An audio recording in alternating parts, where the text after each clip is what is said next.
Саламатсыздарбы, кутман таңыңыздар менен. Эфирде Дастуркон ажары рубрикасы жана анын алып баруучусу мен Айдана Оразалиева. Эгерде сиздин таңерте тамакка табитиңиз жок болуп турса, анда биз сизге шириндик менен азыктанууну сунуштайбыз. Бүгүн сиздерге Изюм ресторанынын ашпозчусу Вилдарбек Бакытбек уулу өмө жемиштерден сонун бир азык жасап бермекчи. Саламатсызбы? Саламатсызбы. Кутман таңыңыз менен. Бирге болсун. Бүгүн биз эмне жасайбыз жана анын курамына кандай азыктар керектелет? Буга кетүүчү азыктарды айта кетсек, бул поратоз каймакчасы, шоколад ширеси, жана ошондой эле жүзүм, апельсин, банан жана диеталык кытракчасы керектелет. Эң биринчиден биз бул поратоз каймакчасын ушундай аспаптын жардамы менен коюлантып алабыз. Андан кийин экинчи уже немели жашылчаларды тазалап баштайбыз. Келиңиз, Айдана, сиз жардам бериңиз. Сизге чейин мен апельсин туурап турайын. Бул апельсин коздолушуна колдонобуз.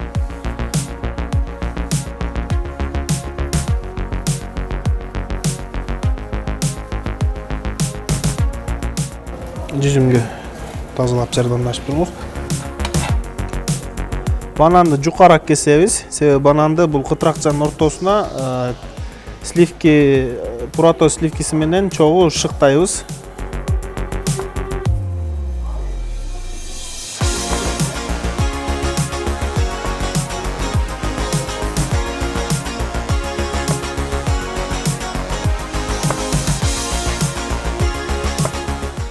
Мындай тегерекчелерге бөлүп алабыз.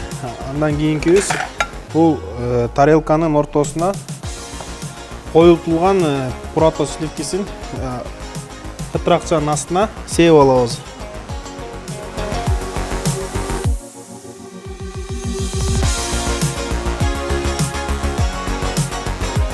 Сливкинин үстүнө кытракчаны бастырабыз.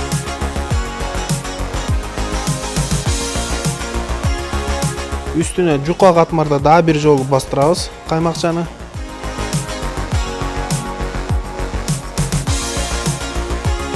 Ортосуна жана биринчи кесип алган банандарды тизип чыгабыз.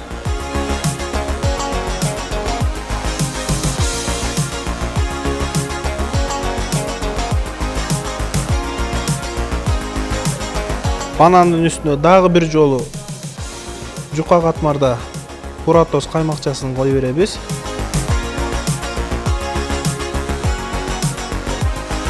Бунун үстүнө дагы бир катмар кытракча коебуз, нан кытракчасын. Бунун ортосунда жүзүм коюшубуз керек, жүзүмдү экиге бөлүп алабыз.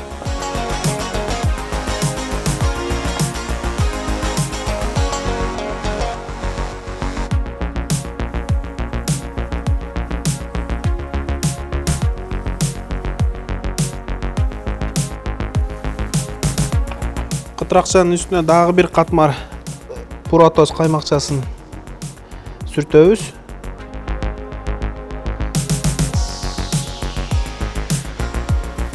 Эми бунун үстүнө жүзүмдү тизип чыгабыз.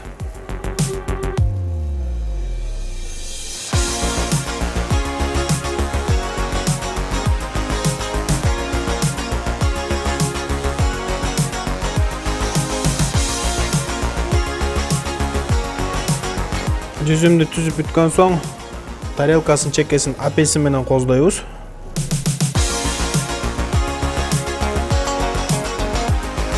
Демек ошентип биздин десерт даяр болду. Берүүнүн астында бунун үстүнө жука катмарда шоколад сиропун себебиз.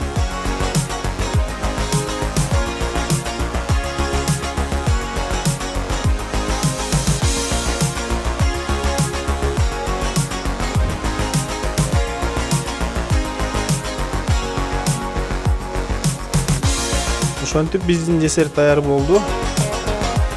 Мына урматтуу телегөрүүчүлөр, сиздер да үй шартында да ушундай десертти даярдап алсаңыздар болот. Амандыкта көрүшкөнгө чейин сак саламатта туруңуздар.